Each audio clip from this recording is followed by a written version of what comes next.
मैं अल्हम्दुलिल्लाह अकीदे के एतबार से सुन्नी बरेलवी हूँ और मेरे मुर्शिद बैत सरकार ताजुल शरिया हैं और इजाज़त का तमगा मुझे रईसुल अतकिया ने दिया है, सरकार उवैस मियां साहब क़िबला ने। लिहाजा मेरी सुन्नियत पे कोई शक न करे। बातें मैं कड़वी करूंगा लेकिन सच्ची करूंगा। मैंने सबसे ज्यादा मजलूम जात असातिज़ा की इसलिए कही कि बंदा एक बार पीर के हाथ में हाथ देता है, फिर हर जुमेरात को हाजिरी देने जाता है, ठीक है, लेकिन एक उस्ताद एक तालिब इल्म को 1 साल से लेकर 10 साल तक पढ़ाता है।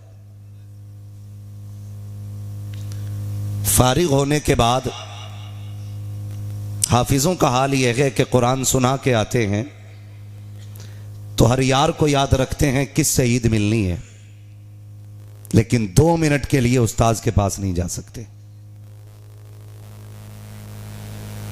अगर कोई शागिर्द शोहरतों के आसमान को पहुंच जाए तो फिर वो असातिज़ा को अपने कद के बराबर नहीं समझता, जबकि सोचना चाहिए कि ये जो आसमानों की बुलंदियों पे उड़ रहे हो, यहां तक पहुंचाने का काम उस्ताद का हुआ करता है। अल्लाह आपको सलामत रखे। चचा थोड़ा सा जरा ख्याल कीजिएगा, मैं वक्त कम है, इंशाल्लाह मुझे बात पूरी करनी है। अभी मैं थका नहीं हूँ, बीच में ज़रा थकना महसूस करें तो नारा लगा दिया करें ताकि सांस मिल जाए। बस मैं कुछ समझाना चाहता हूँ, मिंबर से लेकर नीचे तक मेरी बात पे गौर करें। मेरे भाई, जुमेरात को पीर से मिलने जाते हो, कम से कम ईद उस्ताद से मिल लिया करो। और माँ बाप भी ये सोचते हैं हमने 500 रुपए दे दिए, एक जोड़ा दे दिया तो हमने हक अदा कर दिया। जिन बच्चों के माँ बाप मौजूद हैं ऐसे के जिनको असातिज़ा ने पढ़ाया, और अगर जहन में ये गुमान है कि 500 रुपए एक जोड़ा दे के हक अदा कर लिया, तो फकीर का ये जुमरा लेके जाओ, अगर तुम्हारे बेटे को इन्होंने हाफिज कुरान बना दिया है ना, तो कपड़े का जोड़ा तो क्या, खाल उतार के उसका जूता पहनाओगे तब भी जो एहसान इन्होंने तुम्हारे बेटे पे किया है उसका हक अदा नहीं कर सकते हो, उसका हक अदा नहीं हो सकता है। इसलिए कि सारी दौलत अपनी जगह है, कुरान की दौलत अपनी जगह है। क्या दे दिया, खुदा की कसम, सीने के लिए कुरान करोड़ों अरबों रुपए में नहीं खरीद सकते।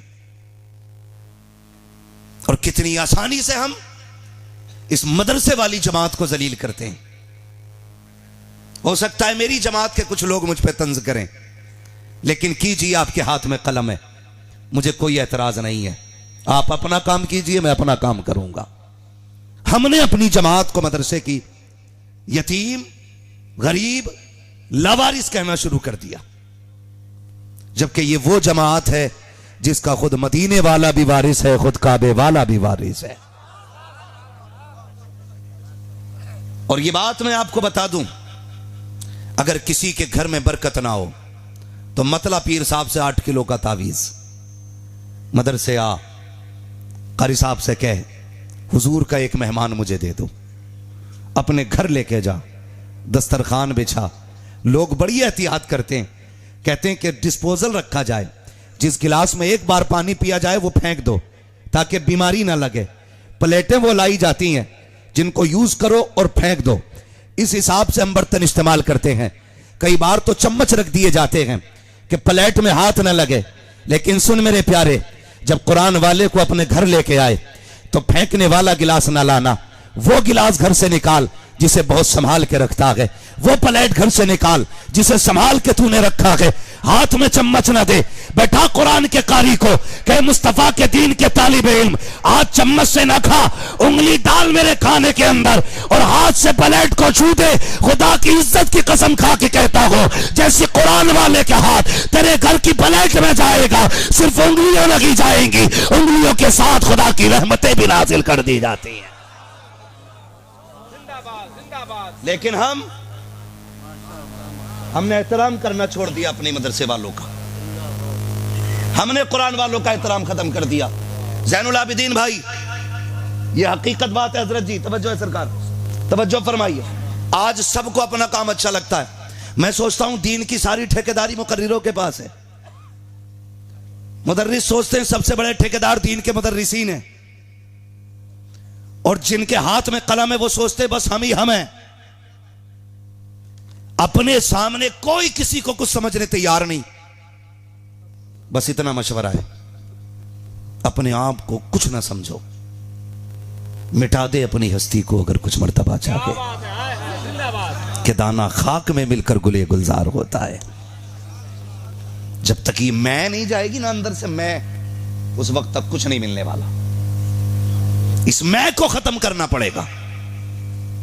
मेरा जी चाहता है कुरान पढ़ने वालों की जूतियां सर पे रखूं, इसलिए कि जब ये चलते हैं तो इनके कदमों में फरिश्ते पर बिछाते हैं।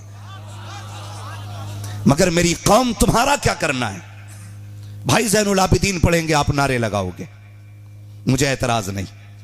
मैं चाहता हूं ये कौम इश्क़ रसूल में पले बढ़े, लेकिन इश्क़ रसूल का तकाजा नातों के साथ यह भी है कि नारे के साथ साथ हमें कुरान पढ़ना भी आना चाहिए। यह अलमिया नहीं हमारा 6 उम्रें करने जा रहा है साल भर में, आके कह रहा अल्लाह का शुक्र है 6 उम्रें करके आया हूं।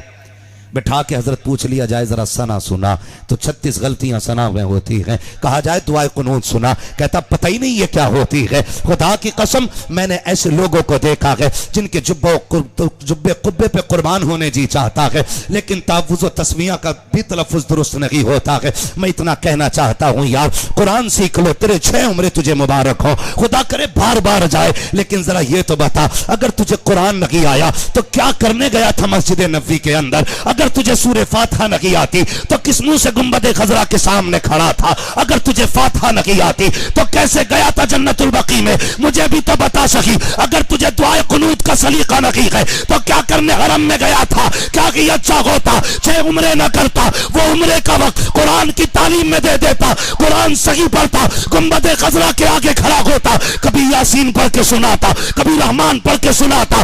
आका कह देते मुबारक हो, पलट के बाद में जाएगा, जन्नत का परवाना पहले लेके चला जाए।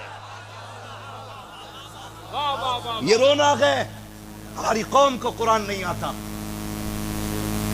मदरसे गांव गांव है, मोहल्ले मोहल्ले में मदरसा बनाए, लेकिन कितनों को कुरान आता है? क्या इसके जिम्मेदार हम हैं या हमारे माँ बाप? गौर करें सारे लोग, मैं आईना को दिखाऊंगा दाग चेहरे के, जिसे खराब लगे सामने से हट जाए। मैं यहां जन्नत बांटने नहीं आया भाई। हर मोहल्ले में मदरसा है, लेकिन कुरान कितनों को आता है? और तकलीफ तो सरकार तब होती है जब बिल्कुल जाहिल कुबड्ड किसी आलिम पे उंगली उठाता है। काश ये 4 दिन के लिए मदरसे गया होता, इसे यह अदब सिखा दिया जाता अपनों से बड़ों की बारगाह में कैसे बैठा जाता है। हाँ, खुदारा दीन की तरफ रगबत करें, तालीम हासिल करें। क्यों हम कुरान नहीं पढ़ते यार? जिम्मेदार कौन है, हम या माँ बाप? हम खुद जिम्मेदार नहीं, बचपन में हमारे माँ बाप इसके जिम्मेदार हैं, और इसका हिसाब माँ बाप को कयामत में अल्लाह के आगे देना पड़ेगा, देना पड़ेगा। क्यों नहीं पढ़ाया था? कितनी बड़ी गलती करते हैं हम। बच्चे को कहते हैं मौलाना जरा आधा घंटा पढ़ा दीजिए, 35 मिनट हो जाए घर से फोन आता है, हाफिज जी अभी बेटा नहीं आया। कहा क्या हुआ? कहा 5 मिनट ट्यूशन को लेट हो गया है। अल्लाह अकबर, हमने बच्चे को आधा घंटा कुरान के लिए दिया और 16 घंटे हमने कुत्ता बिल्ली बच्चे को पढ़ाया। मैं तालीम का मुखालिफ नहीं हूं, मैं तो ये चाहता हूं मेरी कौम में IAS भी होने चाहिए, IPS भी होने चाहिए, MBBS भी होने चाहिए, लेकिन ये सब कुछ बात में है मुस्तफा के गुलाम पहले हो। अगर तुम्हें कुरान नहीं आता तो क्या आता है? अगर तुम्हें कुरान की 10 सूरतें याद नहीं है तो फिर क्या याद है? हमें क्रिकेट खिलाड़ी की पूरी टीम के खिलाड़ी याद होते हैं, हमें कितनी फिल्मों के गाने याद हैं, हमें कितने एक्टरों के उनके अपने उनके दौर की हिस्ट्री याद है। अगर याद नहीं है तो कुरान याद नहीं है, अगर याद नहीं है तो सुन्नत मुस्तफा याद नहीं है। मेरी कौम के जवान बता तो सकी, जरा दिल से मेरी बात सुनना। मैं गाली देने नहीं आया, मैं तकलीफ देने नहीं आया। अगर कब्र में मुस्तफा आ गए और तुझसे पूछा तूने कुरान पढ़ा था कि नहीं पढ़ा था, कौन से मुंह से जवाब दोगे आका को? क्या बताओगे अपने नबी को? यही वो किताब थी जो महबूब के सीने पे उतारी गई, ये वो किताब थी जो मुस्तफा को तोहफे के तौर पे पेश की गई। और सिर्फ वो किताब नहीं, इसी के बारे में कहा गया था हमने इस कुरान को नाजिल किया है, हम इसकी हिफाजत करेंगे और तुम उसे खोल के ना देख सके। कब कब कुरान खोला जाता है? जब बाप मरे तब कुरान खोला जाता है, जब माँ का तीजा 40 माह हो तब कुरान खोला जाता है। मैं इस बात से इनकार नहीं करता, मैयत पे भी कुरान पढ़ो, लेकिन उससे पहले जिंदगी में कुरान पढ़ लिया करो। अपने घरों के अंदर कुरान पढ़ा करो। फजर की नमाज के बाद बेटियों से कहो मुसल्ले पे कुरान पढ़े, बीवी से कहो मुसल्ले पे कुरान करे, माँगों से कहो कि रोटी बना तो यासीन पढ़ के बना, नाश्ता बना तो बिस्मिल्लाह पढ़ के बना। तुम्हें खुदा का वास्ता कुरान को आम कर दो, तावीजों की जरूरत नहीं लगेगी। इधर कुरान पढ़ा जाएगा, उधर रब का करम आना शुरू हो जाएगा। कितने घरों में कुरान पढ़ा जाता है? हमारे घर की 90 साल की बुढ़िया, सरकार 90 साल की बुढ़िया, जिसके पैर सीधे नहीं पड़ते, पता चल जाए सीरियल आ रहा तो गिरती पड़ती उठती मरती पहुंचेगी वहां तक। और 3 मिनट का सीरियल निकल जा, थप्पड़ मार के कहती चश्मा किधर है, मुंह साफ नहीं दिख रहे। इसी अम्मा से कोई पूछे कुरान क्यों नहीं पढ़ती, कहती दिखता नहीं। कुरान पढ़ते टाइम फूट जाती है तेरी, और सीरियल के टाइम आके खोल खोल के चश्मा लगा के बैठती है। शर्म कर, पैर लटक गए कब्र में। गलत कह रहा हूं मैं? जाओ, जितना बड़ा मजमा बैठा है ना, अल्लाह आपको सलामत रखे। मैं चाहता हूं अल्लाह हर घर के अंदर एक कुरान का कारी पैदा फरमा दे। अगर मेरी बात गलत हो, हाथ नहीं उठवाऊंगा। खुद दिल पे हाथ रख के अपने आप से सवाल करो, 1 साल से कितने लोगों ने कुरान नहीं खोला होगा? हाथ नहीं उठवाऊंगा मैं, क्योंकि झूठे सच्चे सारे हाथ उठ जाते हैं सही साहब के बिला। हाथ नहीं उठवाऊंगा, लेकिन मैं कहना चाहता हूं खुद अपने आप से सवाल करो, साल हो गया कुरान खोला? कितने ऐसे हैं जिन्होंने 6 महीने से कुरान नहीं खोला होगा? कितने ऐसे 3 महीने से कुरान नहीं खोला होगा? जाओ अपने कमरे में अंदर दाखिल होना ना, ससुराल के दिए हुए सारे सामान पे नजर डालना, हर चीज साफ नजर आएगी, लेकिन गर्द अगर कहीं होगी तो वो कुरान के जुज़दान पे नजर आएगी। जाओ देखना जा करके, गलत नहीं कह रहा हूं। मैं पूछना चाहता हूं, अगर आपने बेटी को कुरान पढ़ाया नहीं तो दिया क्यों है? ये मत कहना मौलवी कुरान देने से इनकार कर। मैं कुछ आपके दिलों के अंदर एक एहसास पैदा करना चाहता हूं। क्या ही अच्छा होता जहेज में कुरान देने से पहले बेटी को कुरान पढ़ा भी दिया होता, बेटी को कुरान सिखा भी दिया होता। ये हमारी कौम का अलमिया है। कहते नहीं जी, जहेज में कुरान नहीं दिया तो कुछ नहीं दिया। अच्छा, अब ठेकेदार बनने हो दीन के? जहेज में कुरान नहीं दिया तो कुछ नहीं दिया।